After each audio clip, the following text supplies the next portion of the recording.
बिहार चुनाव में खाता खोलने में नाकाम रही जनसुराज पार्टी के संस्थापक प्रशांत किशोर अब हार के कारणों की समीक्षा में जुट गए हैं। उन्होंने स्वीकार किया है कि चुनाव मैदान में खुद न उतरने का फैसला अब उन्हें खेद दे रहा है। किशोर का कहना है कि उन्हें कम से कम 12 से 15% वोट मिलने की उम्मीद थी, लेकिन वास्तविक आंकड़ा सिर्फ 4% तक सिमट गया। यही उनके लिए आत्ममंथन का मुख्य आधार है। चुनावी रणनीतिकार से नेता बने प्रशांत किशोर से जब पूछा गया कि क्या उन्हें खुद चुनाव न लड़ने का अफसोस है, तो उन्होंने स्पष्ट कहा, इसे गलती माना जा सकता है।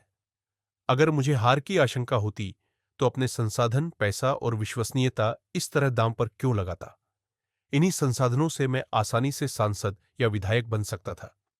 अगर मालूम होता कि जनसुराज को केवल 4% वोट मिलेंगे तो ऐसा जोखिम कभी ना लेता।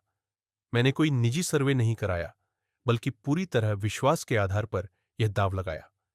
इस चुनाव में जनसुराज को एक संभावित एक्स फैक्टर के रूप में देखा जा रहा था, क्योंकि राजनीतिक रणनीतिकार के रूप में प्रशांत किशोर का रिकॉर्ड कई बड़ी जीतों से जुड़ा रहा है।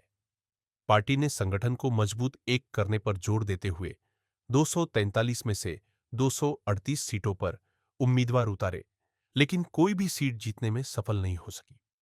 चुनाव से पहले किशोर ने यह दावा किया था कि नीतीश कुमार की अगुवाई वाली जनता दल U25 से ज्यादा सीटें नहीं जीत पाएगी, लेकिन नतीजों में पार्टी को 85 सीटें मिली। जब इस पूर्वानुमान पर उनसे सवाल किया गया तो उन्होंने कहा, हर विधानसभा क्षेत्र में सरकार ने 100 से 125 करोड़ रुपए खर्च किए। लगभग 60 से 62 हजार लोगों को 10-10 हजार रुपए दिए गए।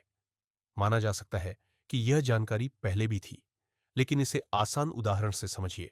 मान लीजिए किसी दौड़ में राहुल और प्रशांत उतरने वाले हैं।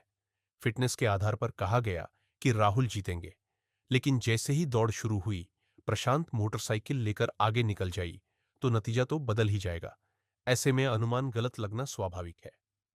गौरतलब है कि बिहार में 6 और 11 नवंबर को दो चरणों में हुए विधानसभा चुनावों के नतीजे 14 नवंबर को घोषित हुए।